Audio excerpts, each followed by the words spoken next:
Good morning, and thank you very much for coming to Toronto Police Headquarters. Today I'd like to introduce to you the officer in charge of Homicide Squad, Inspector Hank Idsinga, who will be updating us on the death investigation of Honey and Barry Sherman.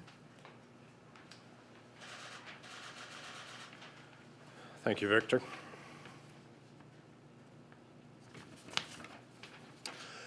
Thank you, everyone, for being here. 2 years ago, on December the 13th, 2017, Barry and Honey Sherman were murdered in their home. The police investigation has been and continues to be active and ongoing. The work of the private investigative team hired by the family at the outset has been completed. The Sherman family appreciates the hard work and dedication of the police officers working on this case. They are committed to working with us and have full confidence that the Toronto Police Service will solve this crime. To date, investigators have obtained 38 judicial authorizations, which have resulted in the searches of residential and commercial properties, electronic devices, and the production of 73 individual records. 150 items have been submitted to the Centre of Forensic Sciences for testing. 243 witnesses have been interviewed. 4 terabytes of security video has been obtained. 205 tips have been provided directly to the police from the public. 343 tips have been provided so far to the police via the private investigative team. 701 investigative actions have been assigned, but we are still asking for help. The family and the police urge anyone who has reliable information regarding the murders, no matter how small or unimportant that information may seem, to please contact the police through their usual channels, either anonymously through Crime Stoppers at 416-222-TIPS or directly to the Homicide Squad at 416-808-7400.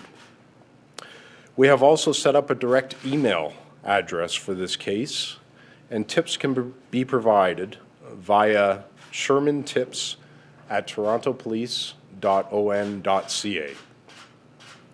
This email address will only be accessed by police investigators directly assigned to the Sherman investigation. I would encourage anyone who has provided tips in the past to the private investigative team to please resubmit those tips directly to the police. Last October, the Sherman family established a collaborative reward program to assist the police in their investigation. Should any tip or information lead to the arrest and conviction of the person or persons responsible who perpetrated the murders, the Sherman family, in consultation with the Toronto Police Service, will be responsible for the dissemination of any reward money. It is important to note that Crime Stoppers is an anonymous reporting mechanism. It is preferable under circumstances such as these to report any tips or information directly to investigators.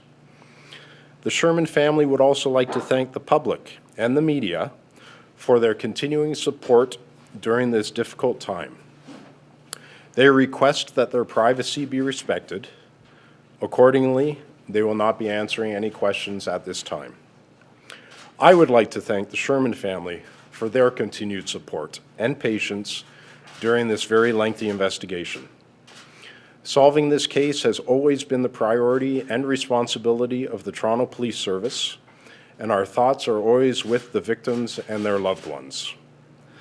Given that this is still a very active investigation, there's little by way of investigative details that I am willing to discuss. I will try to answer any other relevant questions. Inspector, can you speak to just how harming or damaging speculation can be if it's out there with regard to maybe even inaccurate information, and how that may give false hope to a family? Does that cause you concern?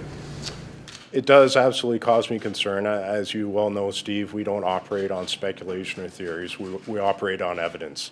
And I've said in other investigations, and I'll say this in this investigation, if you don't hear it from the primary investigator's mouth or the major case manager's mouth, then you've got to take everything with a grain of salt. And I can't imagine how disturbing it must be for the family and loved ones of these victims to continually read about speculation in the media. So I understand there's a job to be done, but it does make it very difficult for them. Are you close to a motive, Hank? Are you close to a motive? Again, I can't get into what the evidence is telling us. There are a lot of theories. There is a lot of speculation. I just can't get into that right now. You said you got 243 tips. The investigative team, private investigative team, got 243 tips. Now that that's ended, why do you need those people to resubmit those tips? I believe it was 343 tips, and I want to be sure that we have all of the tips that were provided in the past. So I just want to encourage people, if you have submitted that information, please do resubmit it to us so that we can go through all of that information. On the information that's been... and his team are no longer doing this. I talked to him an hour ago and he hasn't been informed of that. Has he been informed in that hour since? Okay, that's between the Sherman family and that investigative team. I'm not going to speculate on any communication between them. You did say in your statement that their investigation is complete. Correct. Can you elaborate on what that means? That's the information I've been provided by the Sherman family. Is the tip line still available, still open, the $10 million tip line that Mr. Greenspan started about a year ago? This is the issue here, why we're here today. I believe that tip line is now offline, and that's why I'm providing this alternative for people to pass their information on to us. Sorry, so on the private investigation being complete, when were you made aware that it was? Again, I don't want to get into what's been going on between the Sherman family and that private investigative team. But can you say if the information that you've now received has, can you say that it's expanded any type of working theory? Has it contributed to what you believe may have happened? Has there been a clear improvement in the investigation on whatever's been given to you so far? Yeah, again, I don't want to speculate on that. We have received a lot of information from them. We are still going through a lot of that information, and we'll see where it brings us. Are you frustrated with where you're at now? It's been 2 years. Sorry, say that again? Are you frustrated with the progress of the investigation that has been 2 years? It has been 2 years, but that's not unusual, especially in an investigation such as this. We've had some high-profile investigations in the past that have taken. I believe the Glenn Davis case was 2.5, almost 3 years before that case was broken. I've had murder cases where I've made an arrest 4 years after the fact. And as we know, we have a cold case squad that can make arrests and close cases decades afterwards. I don't think this case is going to fall into that category, but there is a lot of material that has to be gone through before we get to a conclusion. You mentioned the Glenn Davis Sherman case. family, are the members of the Sherman family or even the extended Sherman family who have not been cooperative with your investigation? No. Everyone's been No, cooperative? the Shermans have been terrific with us. They've been very cooperative, and especially under the circumstances that they're dealing with. I applaud them very heartily for that. You mentioned the Glenn Davis case. Do you see similarities with this case and that case? I refer to the Glenn Davis case only to put things into perspective timeline-wise. Glenn Davis case, I was working homicide when that occurred. I believe it was 2007. It took 1.5 years before the information started really rolling in, and then another year after that before arrests were made. So I'm not drawing any parallels other than timelines to that case. Do you have a working theory on this? I think I've already said there's lots of speculation and there's lots of theories, so we're still combing through a lot of information. So Detective Yim said in court in April and October, when I was asking questions, that we have a working theory of the case, we have an idea of what happened. Has that changed perhaps?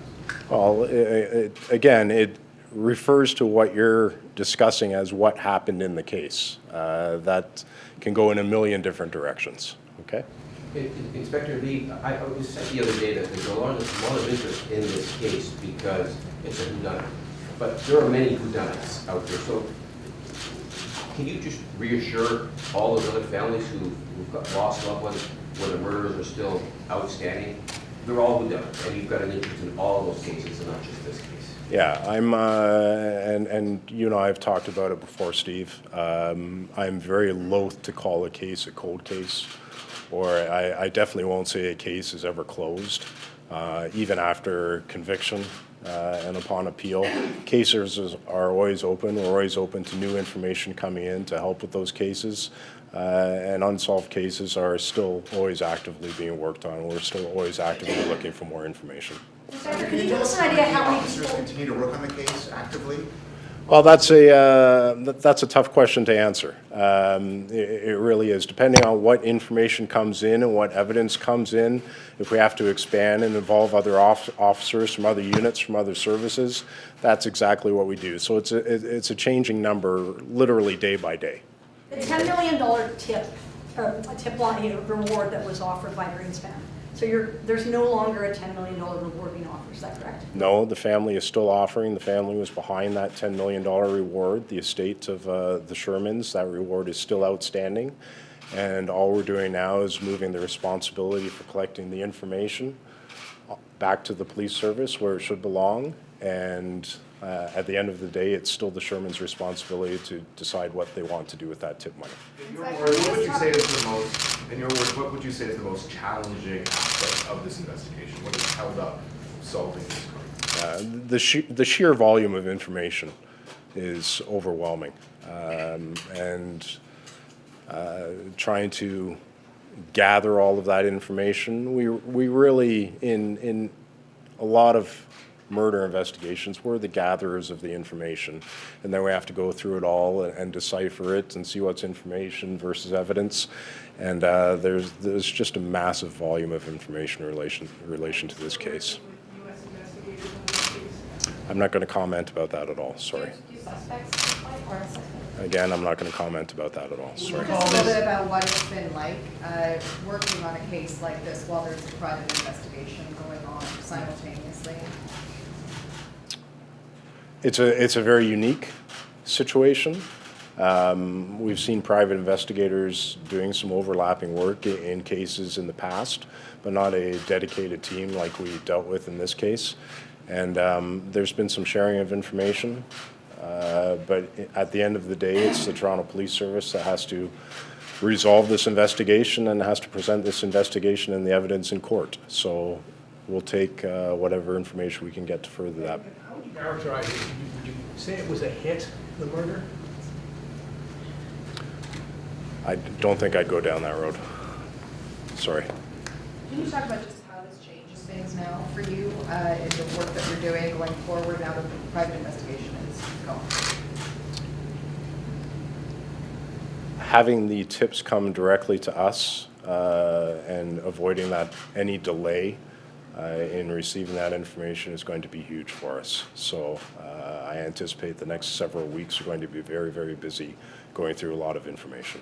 So, Inspector, did the private investigation hinder the police's investigation? Did it slow you guys down then over the last little while? No, our investigation is carried on just as it should have carried on, and we've made some progress, and we'll continue to carry on. Inspector, did the family fire the Greenspan team? Again, that's a question for the Sherman family.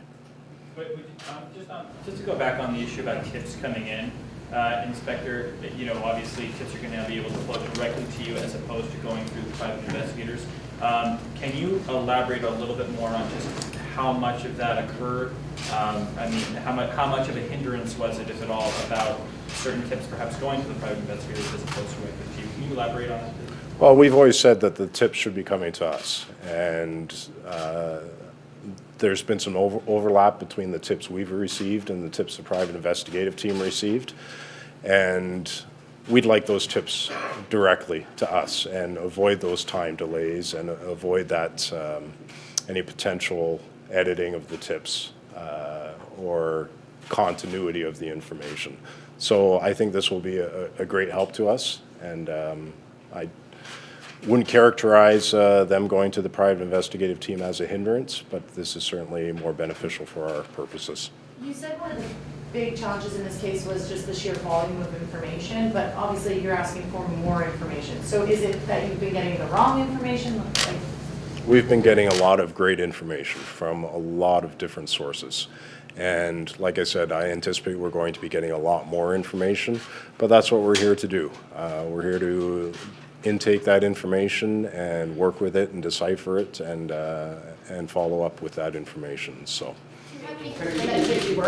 Reassure the public right now that nothing was lost in this investigation. This was done professionally by professional investigators.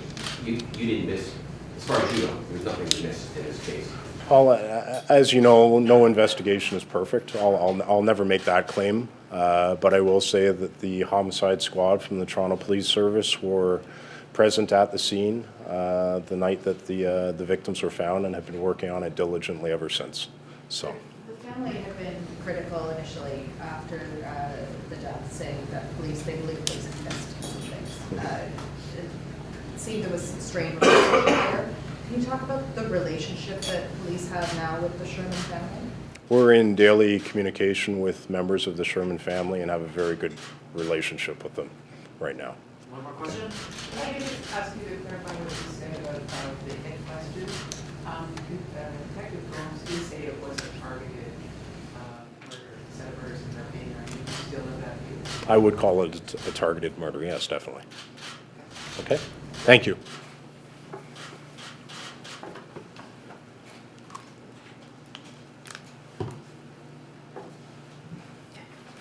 Thank you very much. That concludes today's conference.